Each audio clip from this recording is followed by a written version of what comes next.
Hello friends, my name is Jitendra Bapna. Today we are going to see how to invoke a static and non-static Java function in your Mule application. So let me jump to the Anypoint Studio and I will create a two function, one is static and one non-static. So for that I will create one package which is like a com.example.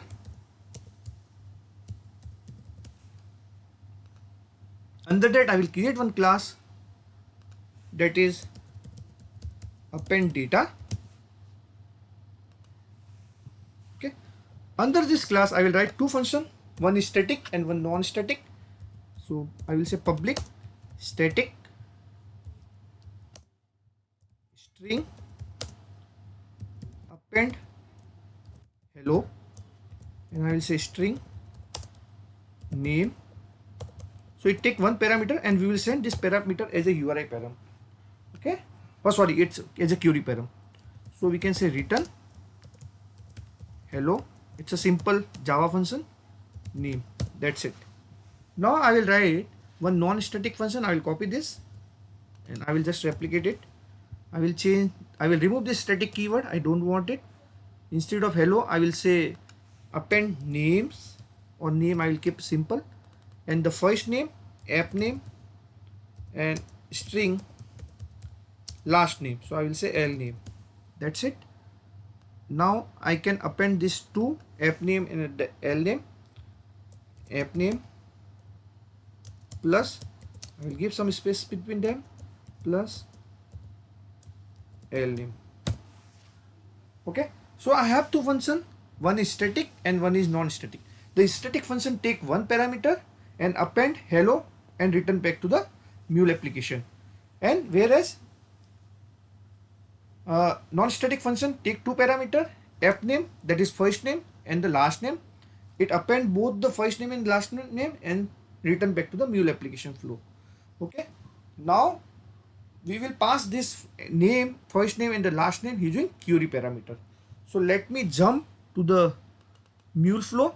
The first thing, we will drag and drop a HTTP listener. Okay. And just make sure, like I have already done some listener config and it's running on 808 port, 8084 port. And let me go to console Mule, sorry, and I will just give a path as a slash invoke. Now I want to execute a static function. So by default a Java module is not available. You have to go to Exchange and you have to download from the Exchange. So you can simply type Java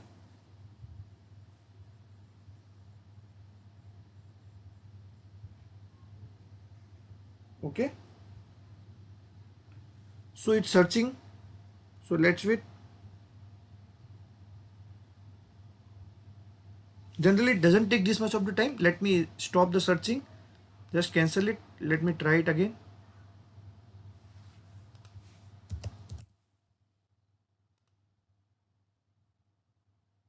Okay, you can see the Java model. Just simply add here and simply say finish. Okay, for my case it's already there, I will not add it. So now I will call the invoke static. Okay, I will drag and drop the invoke static in my Mule palette. The first thing, for invoke static I have to give the class name. So my class is com.example.append data. Okay, then sometime this method automatically get populated and sometime it doesn't. Okay, so in that case what you can do, simply you copy this method, static method, and just paste it here and see it take a string as a parameter. Now here I will just enable this function and I have to pass a name parameter, name, and I will get the name from query param. So I will say attributes dot query params dot name. That's it. Okay. So this everything is perfect. Now let me forget let me check everything is perfect. Let's run the application.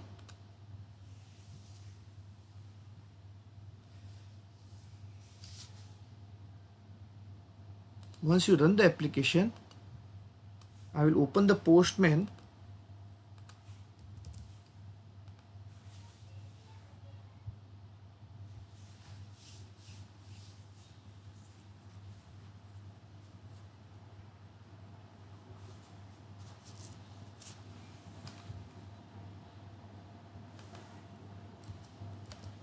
I will change this to get. Let's see if application get deployed. My application has been deployed. I will say send.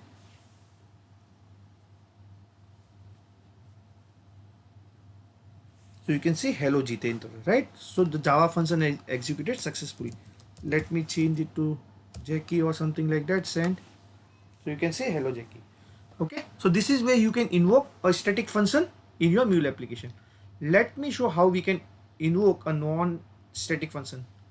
So we need to do some extra step for this. So in just this invoke is used to execute a non-static Java function. Just drag and drop. So there's a one thing, it required the instance, it required the object of class. Correct. So in that case, what you can do, there's a component called new. Just drag and drop a component new in the front of this, and we will create the instance of the class from this new. Okay. So like you have to give your class name com.example.append data, and you can give a empty constructor here. So no parameter, a default constructor, and how where you can declare your instance. So you can give some variable name, v instance, something like that. Okay. Or okay, I will keep it v instance. Okay. So this is how you can declare, declare your or create the object of your class. So this is just default constructor. Okay, and like this is the class, and in advance under that target variable you can give the instance. Now in the invoke, first you need to give the instance. So how can you can access the instance? vars.vinst. Okay, and if you see, let again we have to give the class name com.example.append data, and let me copy this function name, append name. This append name take two parameters, string. So it sometimes it populate automatically, you can select that. Okay, now here you have to declare like argument, you have to pass the argument. So I will pass two argument. One is app name. So I will read app name from attributes, query parameters, query attributes dot query params dot first name, comma l name. I will read attributes dot query params dot l name, or I will say last name. Okay, so I need to pass these two query parameters.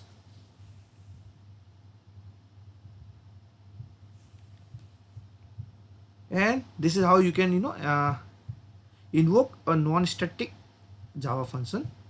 Just stop the application, try to run it again, save it. Till that I will change this query parameters to first name is Jitendra and last name is equals to Bafna. So let's wait while application is getting deployed. Let me send the request. Hopefully it will work.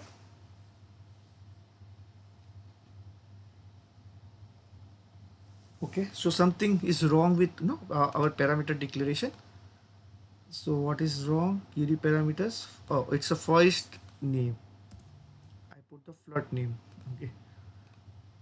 Okay, save it.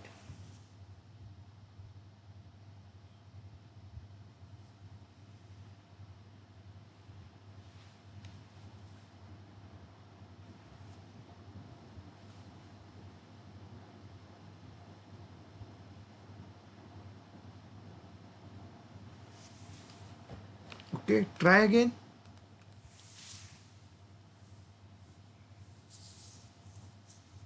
Perfect. So you can see the toString has been added. Now if I change some name to so you can see JK. So this is how you can use or you can invoke a Java function using Mule application. Okay, I hope you like this video. Thanks for watching.